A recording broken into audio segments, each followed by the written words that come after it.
Bueno, pues un peligro desde luego la inteligencia artificial. Ayer, por cierto, nuestros espectadores podían ver a Sam Altman junto a Michelle Bowman en este evento de la Reserva Federal, hablando precisamente sobre inteligencia artificial. Hoy, como decimos, vamos a escuchar a Donald Trump. Paso de las 11 de la noche van esbozando precisamente algunos de estos planes. La Casa Blanca dice que van a investigar los modelos de inteligencia artificial chinos. Dice que quiere alinearlos con los puntos de discusión y la censura del Partido Comunista. Habla de modelos de código abierto y de peso abierto que estén disponibles gratuitamente, algo así como lo que pasó en su día con DeepSeek, para que puedan descargarlos y modificarlos cualquier persona en el mundo. Atentos a este mensaje, este anuncio de Trump a las 11 de la noche. A las 7 tendremos también cita con la Casa Blanca. Precisamente, si os parece, vamos a hablar de la Casa Blanca, vamos a hablar de Donald Trump, pero no de inteligencia artificial, sino del caso Epstein, que sigue coleando cada vez más enfadado, cada vez más furioso. Donald Trump decía, político, hace apenas unos minutos, que está eclipsando sus victorias políticas. Enrique, te quiero preguntar por esto. Básicamente estamos ya en una lucha encarnizada con el Estado profundo de Estados Unidos, ¿no? Al menos es la sensación que tenemos. Sí, a ver, el relato ha sido, recordemos, hoy estamos a 23 de julio, hace 3 días, el día 20, estaban celebrando los 6 meses de Donald Trump de nuevo en la presidencia. 6 meses, ¿eh? Parece que ya han sido varios años, pero solo han sido 6 meses. El relato durante todo este mes de julio fue orientado de la siguiente forma. 4 de julio es el 249 cumpleaños de Estados Unidos y de aquí en adelante el 250, el gran año, la edad dorada de Estados Unidos y todo el rato lo de Golden Era. Aquí la era dorada, la era dorada, miren las victorias de Trump. Trump es un ganador, es un conseguidor de victorias, es un hacedor de victorias y todo el rato, bueno, hasta con imágenes bastante lamentables para lo que es pensar que se trata de una presidencia, pues, no sé, haciéndose imágenes. Evidentemente no son bueno, pueden ser con inteligencia artificial, pero claramente realistas no son. Prácticamente como si en vez de Trump fuera Conan el victorioso, el conseguidor de victorias, que todo lo hace bien, que ha conseguido no sé cuántos acuerdos comerciales, paz en no sé cuántos sitios. Y claro, sí, lo de la lista de Epstein quedaba ahí como el gran bluff, digamos. Se hincha la patata caliente y luego se deshincha de una forma rápida y absurda. Y se queda como, ¿hay lista o no hay lista? Porque ya no, después de lo que dijeron en las últimas semanas, ya uno no sabe si hay lista, no hay lista. Entonces, ¿dónde está la mentira? ¿En que la había, no la había? Hay una cosa que se publicó, entonces lo que se publicó era falso, era verdadero. Se supone que la mujer o la pareja de Epstein está en la cárcel, cumpliendo una pena de 20 años. O sea, estar fundamentado en algo, ¿no? Pero bueno, más allá de eso, hay uno de los trucos Jedi en política, en comunicación política, que es la de balonazo y a la cara de tu rival. Y así que le duela el balonazo a otro. Y se juega en el área enemiga. ¿Aquí qué me refiero con esto? Pues precisamente al Russia hoax, es decir, a la mentira sobre Rusia, de la colusión rusa, de la injerencia rusa en las elecciones de 2016 que le dieron la victoria a Donald Trump por primera vez. Y han tirado todo ese balonazo en la cara del otro lado. Ya no es solo contra Biden y el autopen, el autobolígrafo para hacer todas las firmas y acabar diciendo por parte de la administración Trump de, oigan, si este tipo, el presidente anterior, resulta que todas las firmas son iguales, exactamente iguales, es que él no firmó nada. Es que tenía un bolígrafo mecánico que se encargaba de poner las firmas. Entonces, ¿quién nos garantiza que lo que firmó supuestamente el presidente, lo firmó el presidente y no eran otros tipos en la Casa Blanca metiendo, por así decirlo, igual que uno mete carne en el asador, metiendo normas para que las firme el presidente? Eso, por un lado, con lo de Biden. Y dijeron, y ahora le vamos a pegar al anterior, le vamos a tirar al anterior. Y el balonazo a Obama, además es que la misma Tulsi Gabbard hace hora y media acaba de publicar en Twitter, en X, un hilo larguísimo hablando precisamente de todas las pruebas de inteligencia. Dice, han surgido nuevas pruebas del uso de inteligencia como arma y politización más atroz en la historia de Estados Unidos. Y según la directiva de Trump, Tulsi Gabbard ha desclasificado un informe del personal de supervisión que expone cómo la administración Obama manipuló la evaluación de la comunidad de inteligencia de enero de 2017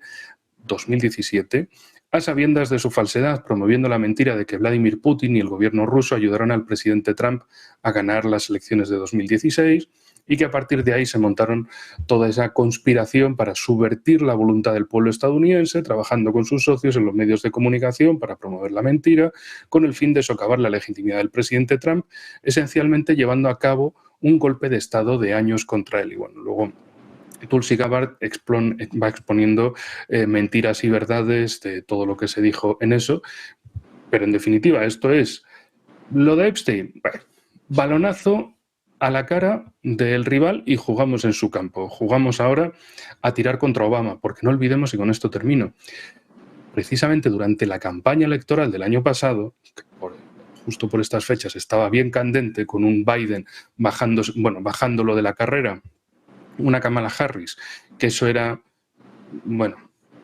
era alguien ahí, o sea, para político no valía, mejor para payaso de circo valía.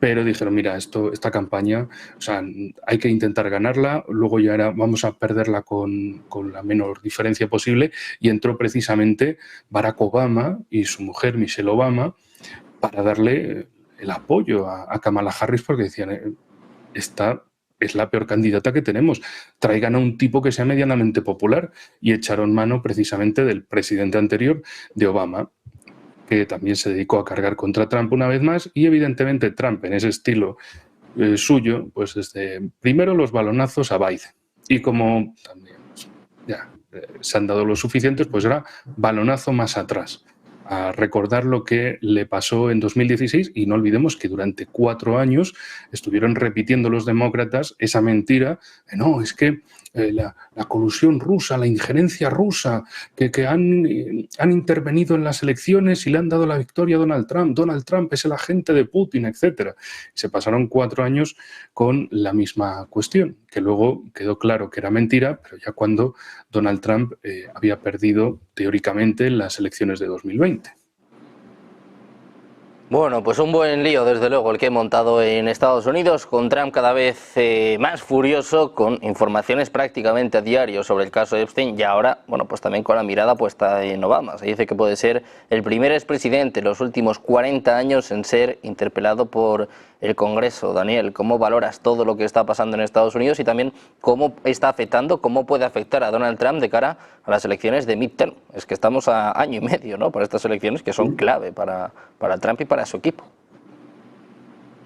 Sí, bueno, el tema específicamente de Epstein está siendo un escándalo bastante pesado y bastante difícil para el equipo de Trump de pasar por un lado, ¿no?, de que la gente pase la página. Y en parte también es por por culpa de ellos, en buena parte, ni siquiera por su gobierno, sino por lo que hicieron en la campaña. Recordemos que lo que es ahorita su director del FBI, el señor Kash Patel, el subdirector Dan Bonigno, hicieron campaña durante 4 años, durante la administración Biden, para revelar toda la información respecto al caso de Epstein, diciendo que, bueno, altos miembros del Partido Demócrata y de las élites políticas estaban involucrados en ello, que honestamente, si me preguntan a mí, me parece bastante posible. Y ahora que llegaron al poder, bueno, sorpresivamente hicieron un cambio de 180 grados y argumentan que no pasa nada, ¿no?, que los documentos que tienen no tienen ningún tipo de información, que Epstein se suicidó, etc. Ahora, y cada vez que Trump digamos, se rehúsa a hablar sobre el caso, añade más misterio, añade más suspicacia y sospechas para la población estadounidense. Y lo peligroso de este escándalo, específicamente para Trump, es que lo hace entre su propia base. Porque, a ver, siempre ha habido escándalos con Trump y siempre ha habido cuestiones y narrativas, algunas ciertas, algunas no realmente, que afectan su popularidad con el voto independiente, pero muy pocas que afectan su popularidad con el voto MAGA o que generen fricciones dentro de la coalición MAGA.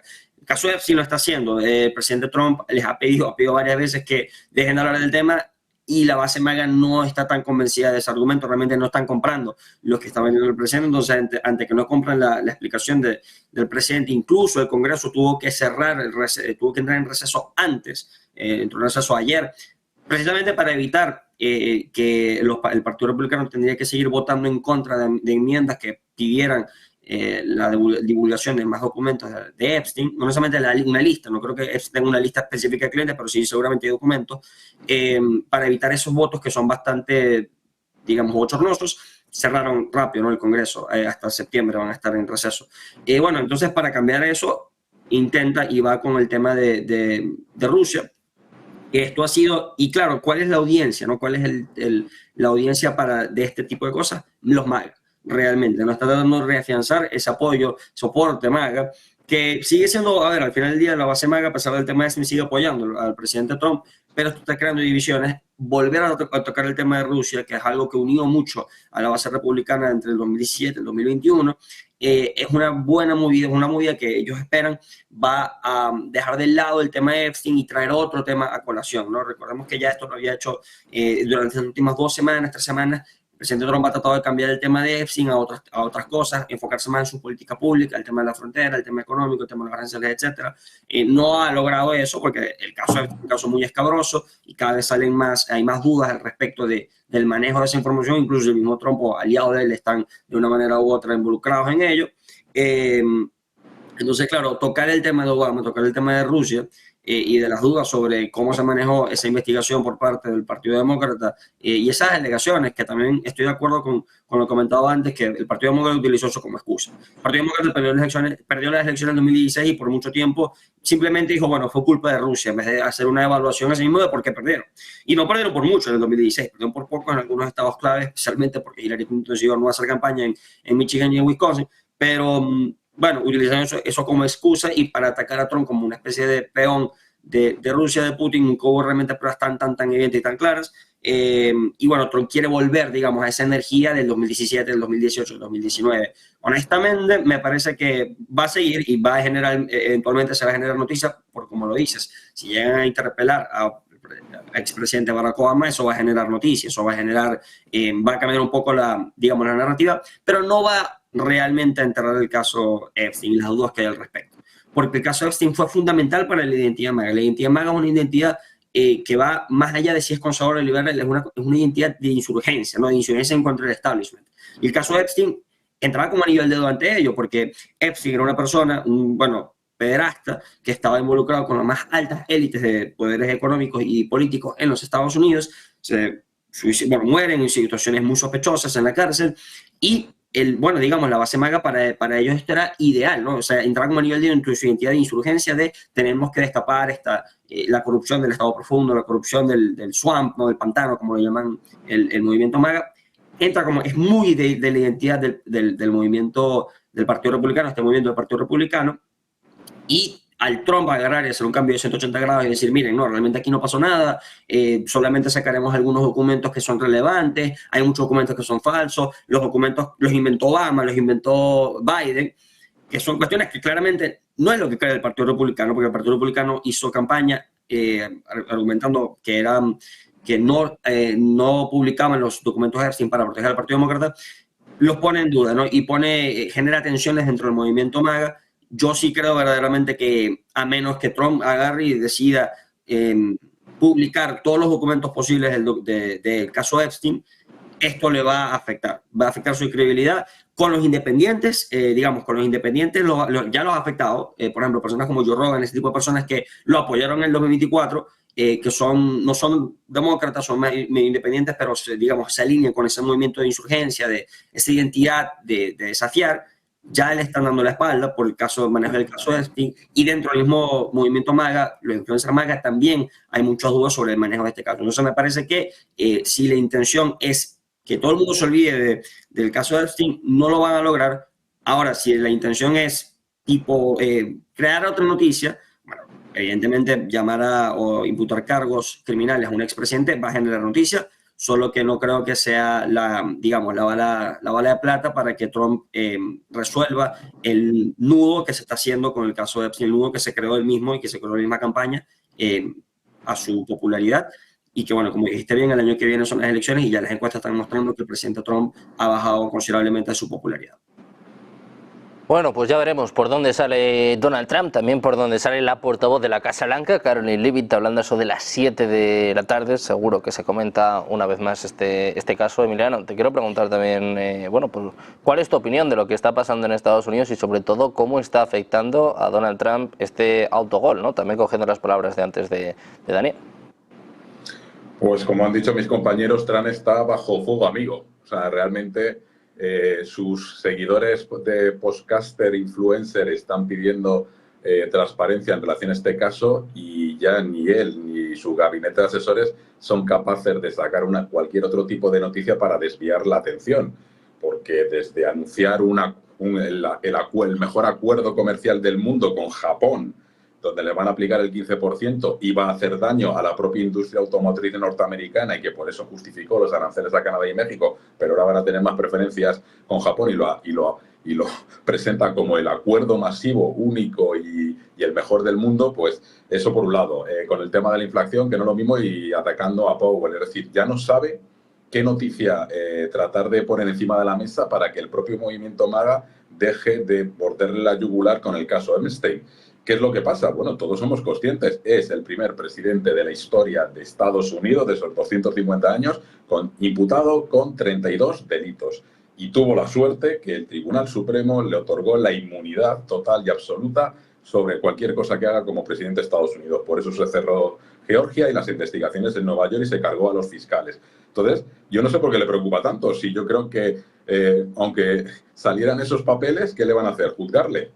Y si le juzgan, pues quizás salga también inmune, porque como ya ha salido inmune de otros delitos, pues bueno, pues ya tiene esa inmunidad. Y también es bastante curioso que el Wall Street Journal, que no se caracteriza precisamente por ser una línea editorial demócrata, pues también le demande porque publicó la carta con un dibujito que supuestamente Trump había realizado. Es decir, ya no sabe qué hacer para salir del caso Epstein y, bueno, pues, de hecho, la que fue pareja o coautora material de los delitos, Maxwell ha dicho que no quiere que se desvelen los informes ante el gran jurado. Entonces, bueno, pues no sé. Sinceramente, bueno, lo habitual en el gobierno del señor Trump, tratando de salir de esos asuntos en los que él mismo se mete y sin un orden ni un concierto. Pues pendientes de Donald Trump y del caso Epstein, seguro que lo vamos a comentar y mucho en los próximos días. Os quiero preguntar también por Oriente Medio y sobre todo por declaraciones hoy por parte de Gideon Sa'ar, el ministro de Asuntos Exteriores israelí, que viajaba a Ucrania y que ha condenado los ataques rusos contra civiles en Ucrania. Te quiero preguntar por esto, Enrique, ¿cómo valoras estos mensajes por parte de Israel, esta hipocresía? Estaba viendo la cara de Emiliano, y cómo ves también en general la situación en Oriente Medio. Hipocresía de Israel, de Rusia y de todos los que están metidos en conflicto, las cosas como son. Sí, a ver, después precisamente de todo el escándalo en las últimas semanas del asesinato a civiles palestinos mientras que les iban a repartir supuestamente alimentos por parte de esa fundación israelí estadounidense, y acaban con decenas de palestinos asesinados y heridos.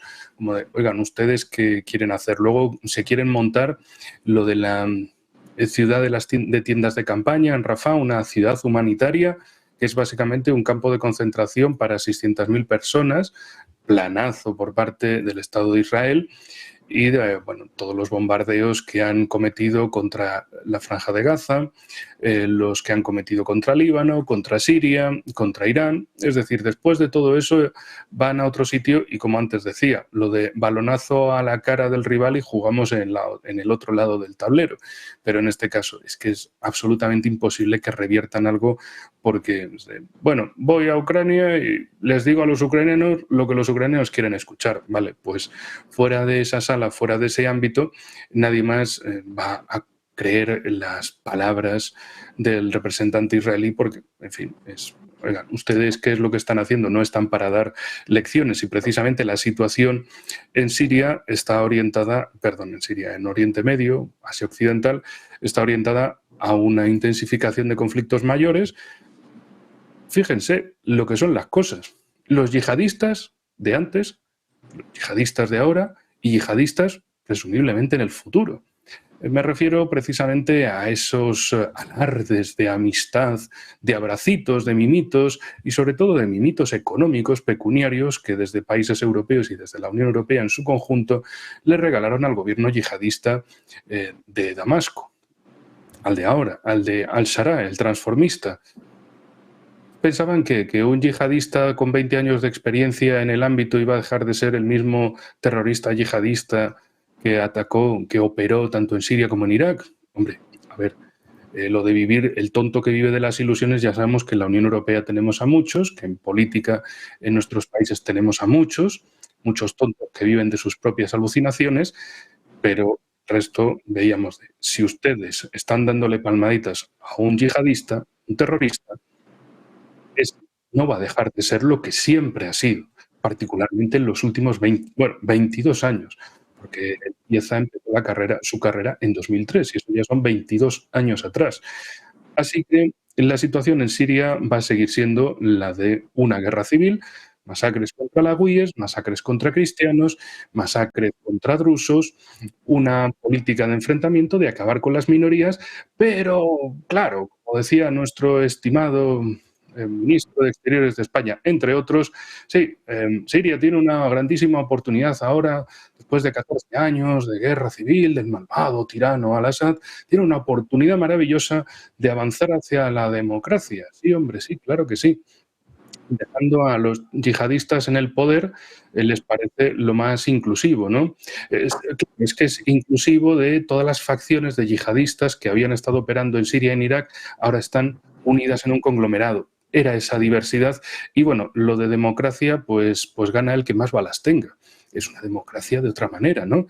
Pero lo del proceso constituyente, elecciones para un nuevo parlamento sirio, ni está a la vista ni se le espera. Y es ahora precisamente Siria el gran caso. Y un detallito más, con el Líbano, porque precisamente desde Estados Unidos e Israel le presionan al gobierno oficial de Beirut de que, oiga, tienen que hacer lo posible para que Hezbollah se desarme. Y Hezbollah dice que ni de coña, que ni lo esperen.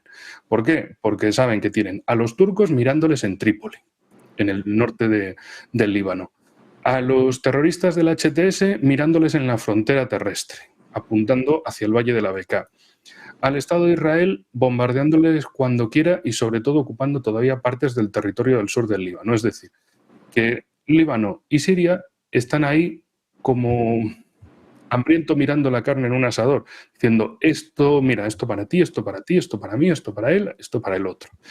Y esa es la desgracia de nuestro tiempo, más allá de que algunos todavía hablen en las grandes capitales y las grandes políticas de el orden mundial basado en reglas, la democracia, los derechos humanos y demás. Y tenemos dos países en la picota con la posibilidad de más asesinatos sectarios, asesinatos orientados precisamente contra minorías, contra cristianos, alawíes, drusos, etcétera, incluso contra musulmanes chiíes, porque estos yihadistas se creen muy puros y si no son los demás tan tarados como ellos, pues ya son susceptibles de ser malvados, ser infieles y hay que proceder a su morición. Pues Daniel, te quiero preguntar por lo mismo, atentos también, por cierto, las últimas horas, mirando a Oriente Medio, ponemos el foco en Irán, que está confirmando que va a dar la bienvenida a una visita de un equipo técnico de la OIA, de la Agencia Internacional de Energía Atómica, en las próximas semanas para discutir la cooperación de Teherán con el organismo de control nuclear de la ONU. Es lo que está anunciando ahora mismo el viceministro de Relaciones Exteriores, Gharib Abadi. Dice además, eso sí, matiza que este equipo no va a visitar instalaciones nucleares de Irán. Atentos a esta noticia, a esta última hora. Daniel, ¿cómo valoras la situación en Oriente Medio? Bueno, en el caso específico de Siria, me parece que muchas personas cantaron victoria muy pronto con la caída de Al-Assad y los primeros meses del nuevo gobierno de Siria, y consideran que bueno, había sido un cambio exitoso, como se ha demostrado en las últimas semanas. Esto no es así, ¿no? Recordemos que el gobierno de Siria es verdad, esto es una realidad, está compuesto por facciones yihadistas. Incluso el presidente de Siria fue parte de Al-Qaeda y fue uno de los hombres más buscados, estaba en la lista más buscados por parte de los Estados Unidos, etc. Y las tensiones ya étnicas que existen, religiosas que existen, se han desencadenado en violencia sistemática contra los drusos en la región de Soledad. Entonces, y ante esta situación de caos en el sureste de Siria, bueno, eso genera un vacío de poder, genera al final del día centenares de muertos, muchos inocentes y muchos perseguidos por sus creencias religiosas que debilitan, digamos, la situación en Siria, la desestabilizan y la llevan un poco más cercano a reanudar una guerra civil, esta vez en un caso ya completamente étnico y religioso, y también abren la oportunidad para que Israel y otros actores de la región vuelvan a intervenir en Siria. En el caso específico de Israel, proteger, bueno, depende de quién le pregunte, ¿no? Si le preguntas a algunos, le dicen, bueno, es proteger a las minorías drusas que están siendo perseguidas por el nuevo gobierno de Siria, o para utilizar Soledad y estas zonas como una base de operaciones para contrarrestar al nuevo gobierno, ¿no? El nuevo gobierno islamista en Damasco. Bueno, Clara, las personas que pudiesen, que se hubiesen un poco de la historia del Medio Oriente, incluso la historia de los componentes étnicos y religiosos de Siria, sabían que esto era muy posible que pasara, lamentablemente. Ahora veremos si de alguna manera u otra se puede neutralizar algunas de las partes o forzar al gobierno de Damasco a neutralizar las partes más yihadistas de su gobierno. Yo lo veo complicado, pero a ver, habrá que ver cuáles son los próximos pasos del gobierno de Damasco y la comunidad internacional que lo fuerzan a lograr el respeto de las minorías en el sureste y con los kurdos, con los drusos, con los alawitas. Pero lo máximo que se puede esperar en Siria es respeto de la vida de las minorías, es lo máximo. Yo creo que es el escenario ideal. Hablar de democracia, hablar de una democracia parlamentaria, hablar de elecciones parlamentarias generales, Estado de Derecho y todo lo demás de la manera occidental, de la manera europea, honestamente me parece que es hablar de un cuento de hadas. Me parece que no está basado en la realidad, en el terreno, y especialmente con el gobierno de Damasco, que como hemos visto ha estado más que dispuesto en asesinar a sangre fría a minorías étnicas, tanto no solamente los drusos, pero también los alawitas antes, ¿no? Recordemos unos meses antes. Lo máximo que puede esperar la comunidad internacional es lograr una especie de acuerdos de autonomía para evitar que este tipo de masacres se continúen y aprovechar de que el gobierno sirio sigue siendo débil, porque recordemos que han pasado 10, no sé cuántos años de guerra en Siria, y el nuevo gobierno de Siria está todavía en un proceso de consolidación, y aprovechar este proceso de consolidación para asegurar la vida y la autonomía de estas comunidades. No me parece que va a ser sencillo, me parece que va a, de alguna manera u otra, incluir países foráneos que sean garantes de la paz y la autonomía y la vida de minorías étnicas, pero yo creo que eso es lo máximo que se puede esperar. Si quieren esperar que Siria se convierta en una democracia partidista, que se vuelva una especie de Suiza, Suecia o Alemania, pues no tiene sentido, y mucho menos con la persona que está ahorita gobernando en Damasco. Bueno, pues mirando a la situación de tensión en Oriente Medio, pendientes de esta última hora importante por parte de Irán, esta visita de la Agencia Internacional de Energía Atómica. Muchísimas gracias a los tres por estar con nosotros, Emiliano, Enrique, Daniel. Un placer teneros por aquí. Muchísimas gracias. Buen día. Hasta la próxima.